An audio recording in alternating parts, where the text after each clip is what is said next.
नमस्कार, पंजाब के सिटीवी देख रहे हैं आप। मैं हूं अजय शर्मा। संपूर्ण हिमाचल में सबसे पहले नजर डालते हैं हेडलाइंस पर।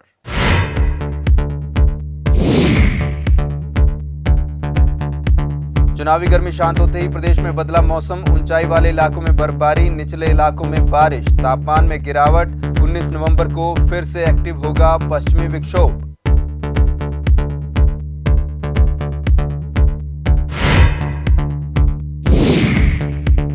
बारिश बर्फबारी का दौर शुरू होते ही पर्यटन स्थल होने लगे गुलजार। होटल एडवांस में हुए बुक। आने वाले दिनों में प्रदेश में और बढ़ेगी सैलानियों की संख्या।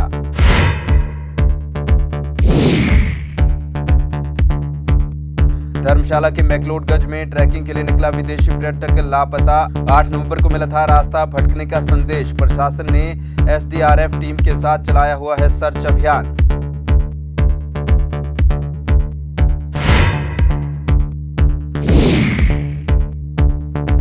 और कांग्रेस उपाध्यक्ष नरेश चौहान का दावा, रिकॉर्ड मतदान, जनता का सरकार के खिलाफ रोष। 8 दिसंबर को 2/3 बहुमत से बनेगी कांग्रेस की सरकार।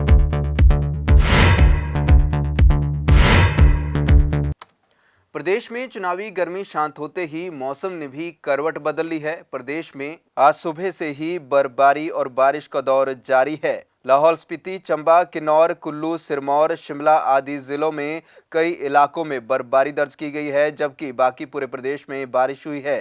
बारिश और बर्फबारी से तापमान में भी गिरावट हुई है।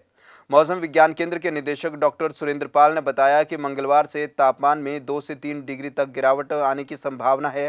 हालांकि कल से मौसम साफ बना रहेगा। वहीं 19 नवंबर को प्रदेश में एक बार फिर से पश्चिमी विक्षोभ के प्रवेश करने के कारण एक बार फिर से बारिश और बर्फबारी होने की संभावना है। 5 जिलों में रिपोर्ट्स है, जिसमें लाहौल स्पीति, चंबा, किन्नौर, कुल्लू और शिमला। जहां तक मॉडरेट स्नोफॉल की बात है, उसमें स्पीति, काजा, किलोंग, कल्पा, इन इलाकों में जो है मॉडरेट स्नोफॉल हुआ है। और लाइट स्नोफॉल मनाली में भी हुआ है, प्रॉपर हल्का। इसी तरह से नारकंडा के एरियाज़ में भी, शिमला ज़िले में कुछ रिपोर्ट्स हैं हल्का स्नोफॉल की। जो हाईएस्ट स्नोफॉल है अभी तक जो हमारे पास इंफॉर्मेशन है, 5.3 सेंटीमीटर जो है कुकुमसेरी में, लाहौल स्पीति में रिपोर्ट हुआ है। जहाँ तक मौसम के आने वाले समय की बात है, कल से ही ठीक हो जाएगा। कल से मौसम जो है साफ रहेगा अगले 4 दिन। और जो न्यूनतम तापमान है उसमें कल से कुछ कमी आनी शुरू होगी। और जो अधिकतम तापमान है वो स्टेबल रहेंगे, सामान्य के आसपास रहने की संभावना है। 19 और 20 को हल्का बर्फबारी का उम्मीद है लाहौल स्पीति, किन्नौर और चंबा के ऊपर के जो हिस्से हैं वहाँ पे। नीचे मौसम ठीक रहेगा। और उसके बाद जो मैक्सिमम टेम्परेचर्स हैं हल्के से राइज होने शुरू हो सकते हैं, क्योंकि अगर पिछले 48 आवर्स में उसमें कमी आई है पश्चिमी विक्षोभ की वजह से। जिला कुल्लू की पर्यटन नगरी मनाली सहित तमाम ऊपरी इलाकों में बीती रात से बर्फबारी का दौर जारी है। मनाली के ऊपरी इलाके बर्फ की सफेद चादर से ढक गए हैं। बर्फबारी से समूची घाटी एक बार फिर ठंड की चपेट में आ गई है। ऊंचाई वाले इलाकों में पारा 0 से नीचे चला गया है, जबकि मनाली में तापमान 5 डिग्री के आसपास है। सोलंग नाला, धुंधी व अटल टनल, रोहतांग, कोठी में भी जमकर हिमपात हुआ है। आज दिन भर मनाली के तमाम पर्यटन स्थलों में पर्यटकों की भारी भीड़ देखने के लिए पहुंची। मनाली के सोलंग नाला में भी पर्यटक भारी संख्या में पहुंचे। दिन भर पर्यटक यहां लगातार हो रही बर्फबारी का आनंद उठाते दिखे। यहां पहुंचकर पर्यटकों ने बर्फबारी के बीच स्केटिंग, पैराग्लाइडिंग और स्नो स्कूटर जैसी साहसिक गतिविधियों का आनंद उठाया। वहीं बर्फबारी को देखते हुए जिला प्रशासन ने भी एडवाइजरी जारी कर दी है। भारी बर्फबारी को देखते हुए सोलंग नाला से लाहौल की तरफ वाहनों की आवाजाही को फिलहाल रोक दिया गया है। केवल 4x4 वाहनों को ही अटल टनल की ओर जाने की अनुमति है। तो बहुत दिनों से इच्छा थी कि बर्फबारी देखना है, स्नोफॉल्स देखना है, तो आज मौका मिला। भगवान की दया से ये सब नज़ारा देखने को मिल रहा है। बहुत आनंद आ रहा है। पहले काफ़ी दिनों से चल रहा था प्लान, लेकिन ये स्नोफॉल होता है मालूम नहीं था ना, तो कब होगा नहीं होगा। लेकिन आज ऐसे आ गए। कल ऐसे हम देखा था, फ्रेंड ने बोला कि स्नोफॉल होने वाली है, तो आ गए। तो बहुत अच्छा लगा, बहुत आनंद आया। कल होटल में हमें मिली है स्नो, आज सुबह से मिल गई। बहुत अच्छा वेदर हुआ है एज़ कम्पेयर टू पंजाब। वहाँ स्टार्टिंग विंटर है, यहाँ पे और पूरी विंटर एक्सट्रीम पे है। बहुत अच्छा वेदर है, बहुत एंजॉय कर रहे हैं। होटल में डेंस फॉग थे, अब यहाँ आके बहुत अच्छा मिला वेदर हमें। काफ़ी एक्टिविटीज़ मिली हैं, फोटोग्राफी हो रही है, पैराग्लाइडिंग वगैरह भी हो रही है, इधर बहुत चीज़ें हो रही हैं। बहुत फन है ये जगह। वहीं सिरमौर जिला की सबसे ऊंची चोटी चूड़धार में इस सीजन की तीसरी बर्फबारी हुई, जिससे क्षेत्र में तापमान में भारी गिरावट दर्ज की गई है।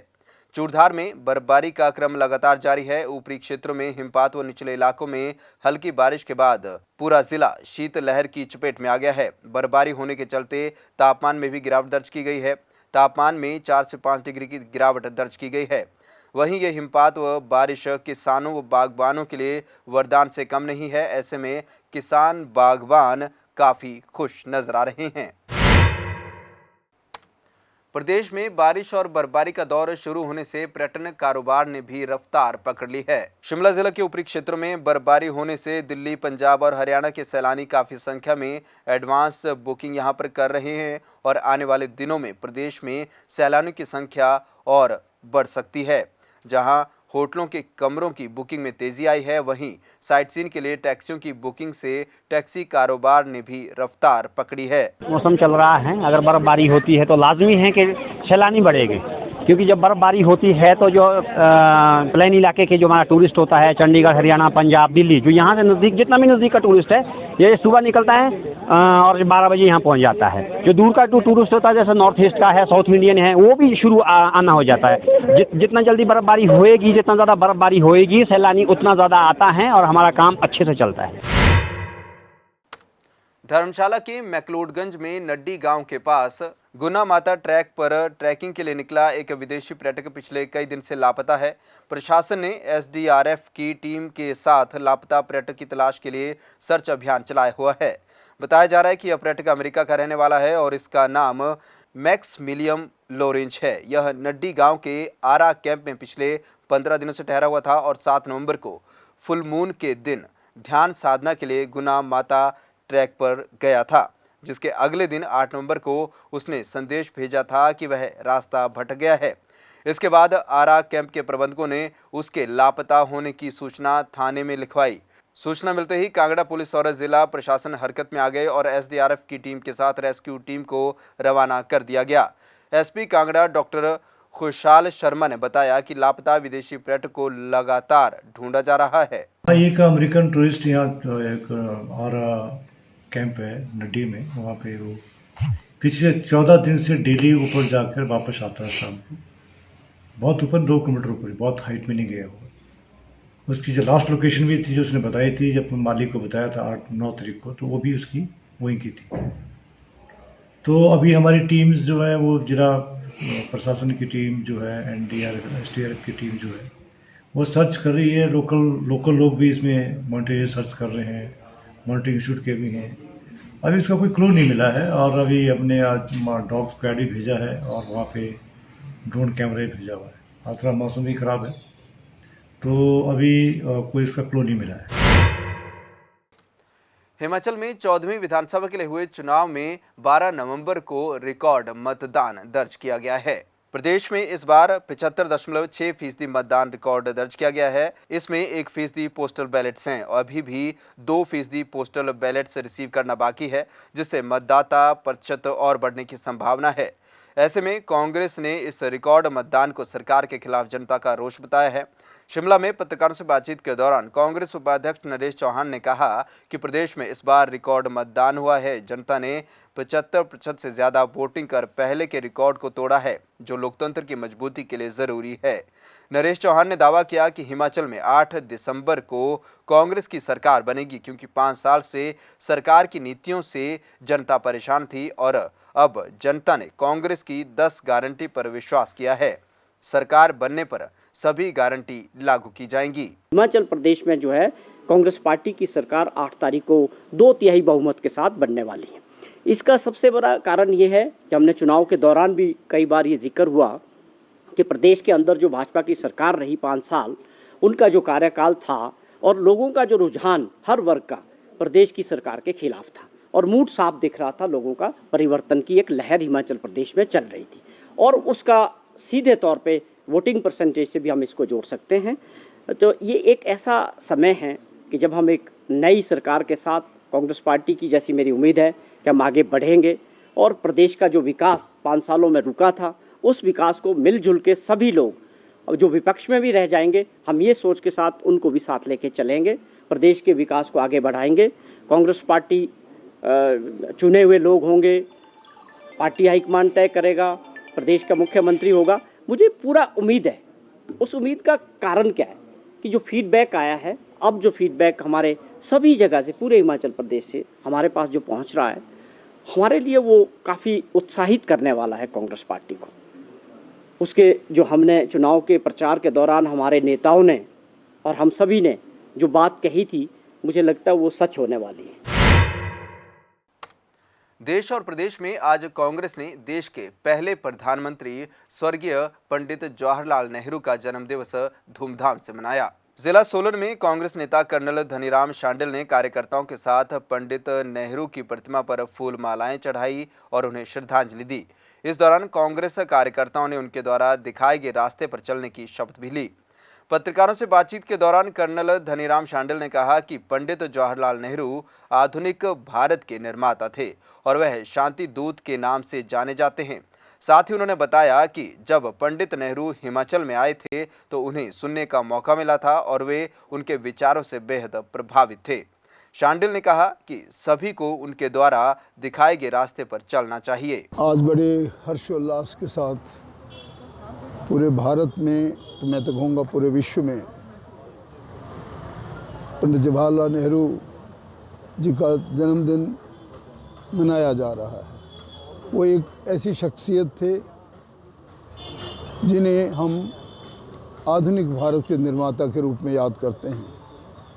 मुझे सौभाग्य मिला था बहुत बचपन में उनको सुनने का, जब वो पहली पार्लियामेंट शुरू हुई थी 1952 के बाद शिमला आए थे, और उसके बाद भी जब मैंने उनको सुना, चाहे एज ए कॉलेज स्टूडेंट या लेटर ऑन जब आखिरी बार उनको देखने का मौका मिला था 26 जनवरी 1964 in the parliament with the president in the president house new Delhi, क्योंकि हमारी पलटन उन्हीं की ड्यूटी पे थी। एंड उस महान नेता के जो विचार थे वो मैं आज सुबह एक देख रहा था, बहुत पुरानी क्लिप है, मैं शेयर भी करूंगा। जब वो BBC से पहली वार्ता, प्रेस वार्ता ले रहे थे और लंदन में बात हुई, तो वो बड़े इत्मीनान से बोल रहे थे कि भाई मैं पहली बार किसी प्रेस वार्ता को, क्योंकि उन दिनों बहुत कम होती थी इस तरह की टेक्नोलॉजी, कि हम पहली बार जो है वो इस प्रेस के माध्यम से अब दुनिया को जो है वो ये मैसेज दे रहे हैं। क्यों प्रौद्योगिकी का इतना स्थान, उन्होंने, उनके मन की भी ये बात थी, वो चाहते थे कि हर एक हम वैज्ञानिक सोच से हमारे स्टूडेंट आगे बढ़ें। जिला कुल्लू के सरवरी स्थित सहकार भवन में सोमवार को जिला स्तरीय सहकारिता दिवस मनाया गया। इस मौके पर सहकारिता के माध्यम से किस तरह से ग्रामीण क्षेत्रों का विकास हो रहा है, इसके बारे में विशेष रूप से जानकारी दी गई। जिला स्तरीय सहकार दिवस की अध्यक्षता जिला कुल्लू सहकार संघ के अध्यक्ष एवं पूर्व मंत्री सत्य प्रकाश ठाकुर ने की। पत्रकारों से बातचीत के दौरान पूर्व मंत्री ने कहा कि देश की आर्थिक रीढ़ को सहकार कहा जाता है। ऐसे में प्रदेश व केंद्र सरकार भी सहकारिता को मजबूती देने की दिशा में कई योजनाएं चला रही हैं और उसका लाभ सभी सहकारी सभाओं को मिल भी रहा है। सरकार की तरफ से, प्रदेश सरकार की तरफ से जो हम कच्चा माल लेते, ऊन का धागा लेते, उस पर भी 15% सब्सिडी है, और उसके साथ साथ जो प्रदेश सरकार है वो भी 10% सब्सिडी देने की उन्होंने घोषणा की है। कुछ तो उन्होंने पैसा दिया है, कुछ शायद बजट में प्रबंध कर रहे हैं। इसके अलावा भी सहकारी सभाओं को ICDP प्रोजेक्ट के तहत कोई अपना वर्क शेड बनाने के लिए, उनके वर्किंग कैपिटल के लिए, उनके शेयर कैपिटल के लिए और चीज़ों के लिए मदद मिली है। तो अभी एक काउंसिल बनी है, कोऑपरेटिव काउंसिल, जिसका भारत सरकार ने बनाई है, जिसका मकसद है कि भारत सरकार की जो कृषि मंत्रालय, जो सहकारिता मंत्रालय बढ़ेगा, सहकारिता की वो किस प्रकार से मदद करेगा, उसके लिए क्या नीति, क्या कार्यक्रम या क्या विजन या क्या योजनाएं होनी चाहिए। उसमें लगभग 47 मेंबर हैं, उसमें 15-20 नॉन ऑफिशियल मेंबर्स भी हैं, जिसमें से कि हिमाचल की भी 2 सहकारी सभाएं हैं। उसमें से एक भुट्टी वीवर्स कोऑपरेटिव सोसाइटी भी उसके जो अध्यक्ष है उसके मेंबर हैं। तो मुझे राष्ट्रीय स्तर पर जाने का मौका मिला। मैंने वहाँ जोर दिया इस बात का कि उसके इसमें जो है श्री प्रभु जी इसके चेयरमैन है, जो कि भारत सरकार के मंत्री रहे हैं, और मैंने जोर दिया कि जो ट्रेनिंग है वो ना केवल कोऑपरेटिव के मैनेजमेंट की या अधिकारियों की हो या डिपार्टमेंट की हो, इसमें सदस्यों की भी ट्रेनिंग हो, और उसके बाद जो आम जनता में इसका प्रचार प्रसार किया जाए। स्कूल और कॉलेजेस में भी सब्जेक्ट कोऑपरेटिव का पढ़ाया जाए, ताकि जब तक वो पढ़ कर बाहर आए तो कोऑपरेटिव के बारे में समझे, और इसके द्वारा जो प्रदेश सरकार से जो मदद मिलती है, भारत सरकार से जो मदद मिलती है, उसका फ़ायदा उठाकर अपना भला करें और जनता का भला करें। सोलन में त्योहारी सीजन के दौरान खाद्य सुरक्षा विभाग द्वारा इकट्ठे किए गए सैंपल की अब रिपोर्ट आना शुरू हो गई है। इन रिपोर्ट्स में चौंकाने वाले नतीजे सामने आए हैं। दरअसल खाद्य सुरक्षा विभाग ने जो 24 सैंपल लिए थे, उनमें से 8 सैंपल गुणवत्ता में फेल पाए गए हैं, जिसके बाद अब विभाग द्वारा कड़ी कार्रवाई अमल में लाई जाने का दावा किया जा रहा है। खाद्य सुरक्षा सहायक आयुक्त अरुण चौहान ने बताया कि त्योहारी सीजन में तकरीबन 60 सैंपल विभाग ने भरे थे, जिसमें से 24 की रिपोर्ट आ चुकी है और इन 24 में से 8 सैंपल फेल पाए गए हैं। इन सैंपलों में धनिया, दूध, गरम मसाला, पनीर, नमकीन, शक्कर और वेरका दही के सैंपल फेल पाए गए हैं। अरुण चौहान ने कहा कि अभी बाकी सैंपल की रिपोर्ट आना बाकी है। साथ ही उन्होंने बताया कि विभाग द्वारा हर माह तकरीबन 60 सैंपल जिला भर में लिए जाते हैं। जो भी सैंपल गलत पाए जाते हैं उनके खिलाफ सख्त कार्रवाई नियमानुसार की जाती है। लास्ट मंथ फेस्टिवल सीजन में हमने 59 सैंपल भरे हैं ना, अलग अलग 16 डिस्ट्रिक्ट अलग अलग जगह पर। उसमें से 24 सैंपल की रिपोर्ट आई है, जिसमें 8 सैंपल हमारे पास अभी फेल पाए गए हैं। साबुत धनिया है, इसका मिस ब्रांडेड है। एक मदर डेयरी दूध का है, वो भी मिस ब्रांडेड है। एक साबुत गरम मसाला, वो मिस ब्रांडेड है।